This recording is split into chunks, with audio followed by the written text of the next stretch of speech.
So we picked up where we left off, where we see Emu that's controlling say Jay Garcia, right? And all the Marines around him are freaking the fuck out. But then for some reason, Emu start attacking the Marines, and the pirates are confused as fuck. I'm like, ain't him supposed to be on their side? But nah, he's just not only attacking the Marines, he's attacking everybody. So we just see pirates and Marines dipping and dodging past the tentacles and shit.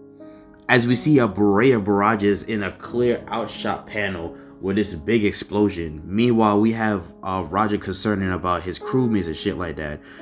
But he told Gabon to take care of them while he runs off to see what the fuck's going on.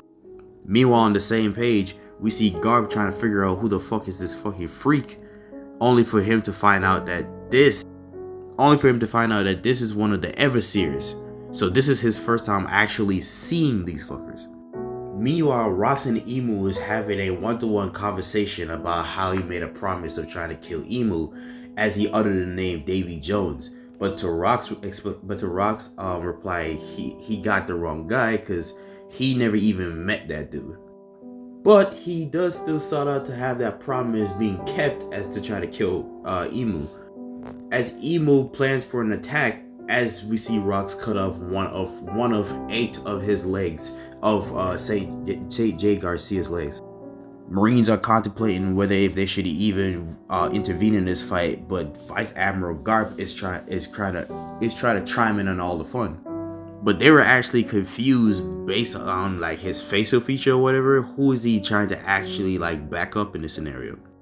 Meanwhile, the Roger and Rox pirates are taking treasure. Well, I said Rox pirates. It's really just John.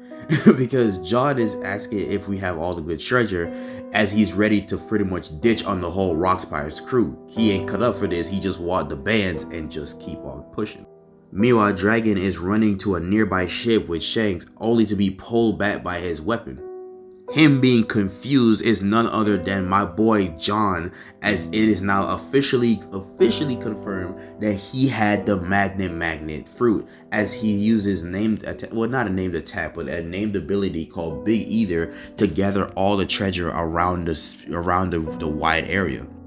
Ganzuin, seeing this, is infuriated for him being in a betrayal, and he immediately pulls out, I'm assuming that's a booger, and did his named attack, Sky Snake Red Cannon, as he created directly at John, only to create a massive explosion, which I'm assuming that confirms that he had the bomb fruit before Mr. 5.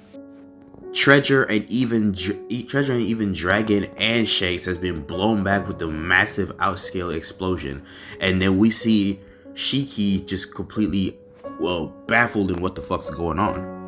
Ganzui give Shiki the scoop, as he said that at least the most of those treasure that John gathered was at least 1 billion, and he couldn't even blame him, as we see him aimed another booger bomb directly at Shiki.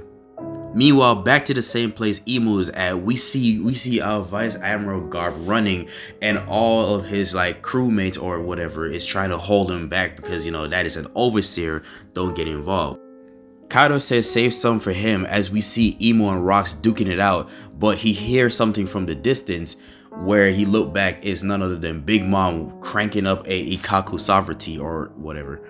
Then we just see a 6 panel of Big Mom, Kaido, Whitebeard, Rox, Roger, and Garp out here attacking the same person.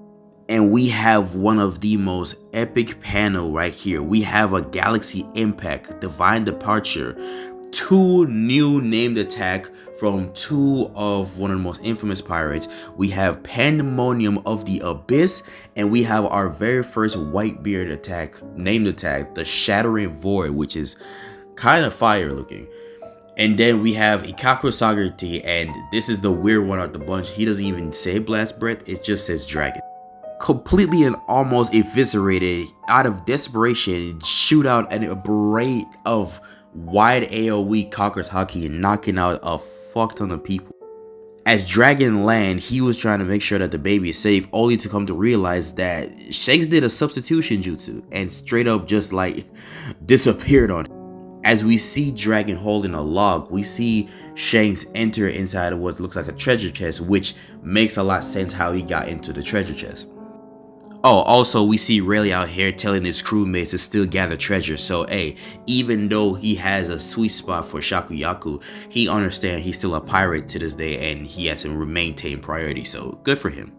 As Imu tries to gather his whole form back, he starts talking to Rocks as we see everyone else around him, such as Roger, Whitebeard, Roger, Kaido, Garp, and Big Mom out here talking to each other. He's talking to Rock specifically because he heard a particular, like, 2 individuals that are in the forest.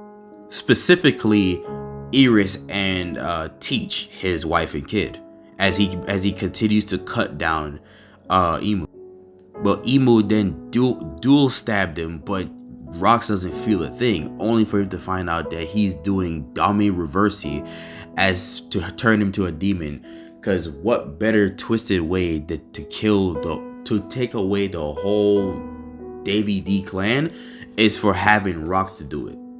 So this should be the moment back in chapter, I think that was 925, I can't remember, or 956, whichever one that had the God Valley Ultimate chapter. This should be the part where Rocks was fighting Roger and Whitebeard, not Roger and Garp. This should be the one Sengoku was talking about, and I'm assuming this is what's setting it up. So with all that being said, this is the end of the chapter. No break next week, so that's good. And personally, I feel like this is a 10 out of 10. I do like the pacing and all that. So that was a weird pause, but let me know what y'all think and comment down below.